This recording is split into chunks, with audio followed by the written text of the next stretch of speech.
What's up, Sneaky Nation? Sneaky B here, back with all the news after Week 6 in our Columbus Aviators franchise, where the Aviators picked up their second loss of the season. It was kind of to be expected the second Marcus Mariota went down.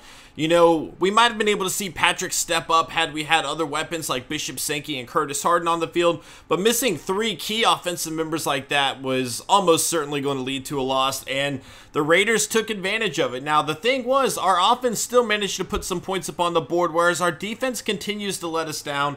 It's a little unfortunate. They did step up and make a few big plays. Ultimately, it wasn't enough, and we allowed the Raiders to score a lot of points. You know, the flip side of that was the amount of turnovers we had, and that kind of set the Raiders up with good field position on numerous occasions as well, which did indeed lead to them scoring quite a bit more points. Let's go ahead and get to scouting players again, continuing the same strategy we have had before. Now, we have a bye week, and it could not have come at a better time. We need our players to heal from these injuries, and this is going to at least give us one extra week waiting for them to come back. Now, we did see Mariota had a pretty significant injury. We'll have to check in on that.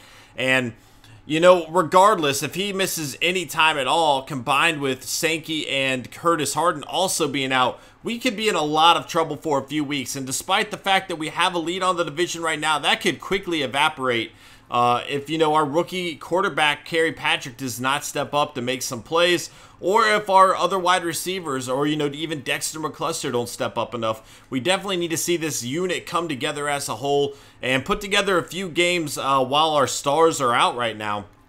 And again, we don't even know. Mariota could be out for a long time, man. This is definitely going to be a deep draft. I think we are going to have a good time finding some steals late round. Look at that.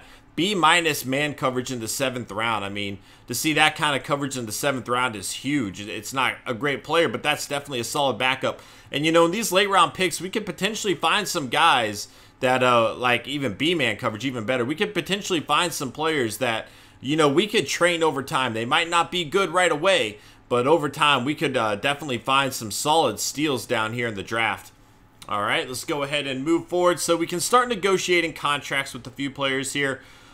Jason McCourty still on the trade block, and we still have that issue of, geez, I mean, we have a deep draft right now, and our defense isn't doing good with him, you know, so it's almost like if we get rid of him, are we really going to be losing out on a whole lot? I don't know. We definitely want Chance Warmack back. He's only 24 years old, 93 overall. You know, we need to bring this guy back at all costs. Usually they prefer a big bonus.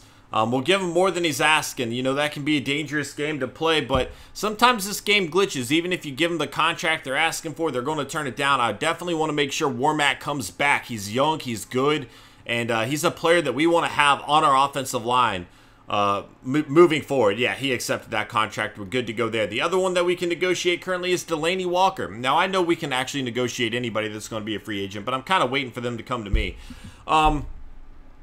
You know, I don't think he's worth 4 years, $44 million, especially considering, you know, one, his age. He's 32 years old. His speed attribute, which is his best thing going for him, it's starting to decrease. So you already see that happening now. He's already down to an 81 overall.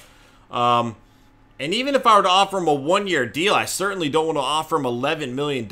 I don't think Delanie Walker's worth that, especially when we have Wayne Chapman waiting to take over that starting spot. You know, I was originally planning on bringing back Delanie Walker on a one-year deal, but I'm sorry that he's not worth. He's not worth $11 million or even more that we would have to offer him to bring him back on a shorter deal. I don't think we can afford to do that one. You know, it's coming up on the time when we need to make a decision with McCourty. Yeah, man, he really stepped up big time. Let's look at a few of the worst teams in the NFL here, record-wise. Let's see if any of these, because if this is essentially going to round up to a top, you know, pick. So we got the Browns, the Giants, the Colts, the Falcons, and the Steelers all at 1 and 4. If one of these one of these 5 teams are offering a third round pick, we're going to take it. Browns, Giants, Colts, Falcons, Steelers. Now, Redskins, Panthers, Niners, Broncos, Bills, a lot of teams with only 2 wins here, a lot of them. I'm not going to remember all those. So let's focus on the Steelers, the Falcons, the Colts, the Giants, and the Browns. You know, that could be a good move for us. If we, especially after seeing this draft and how good it is, we could definitely get a very good player here. Bengals were not one of those teams, I don't think. The Steelers were one of those teams, I think, but they were also 2018. Seahawks were not one of those teams. I feel like the Redskins might have been, but that's, again, 2018. The Saints were the Saints. I don't think the Saints were. The Saints, Rams, Panthers, Packers,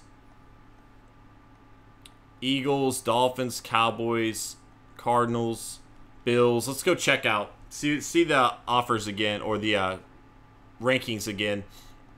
See what we got here. Because if we can get us, like, essentially an early or late second round pick, which is what that would kind of be. The Colts, what did they offer? The Redskins definitely made that offer. The Panthers definitely made that offer. So these two teams definitely did. Judging by their points forced, I feel like the Redskins might be the, well, I mean, they're right next to each other. I don't even know. The Broncos, the Bills, I think, offered it too. They're only 2-4 as well. And they only have 108 points. The Rams might have 2. So I think the Jaguars, the Rams, or the Bills. Let's go check on those teams again. You know, I'm looking for teams whose offenses are struggling a little bit. And that might help me make a decision there. You know what? I think it's probably a good move to trade them. I like them a lot. I really do. I wasn't initially planning on it. However, see the Redskins. Yeah, they're okay. The Rams. There we go. You know, the thing is, if our defense is struggling anyway, is getting rid of him really going to hurt us that much more? I don't know that it will. It could. It could potentially, like, just be a lot worse for us.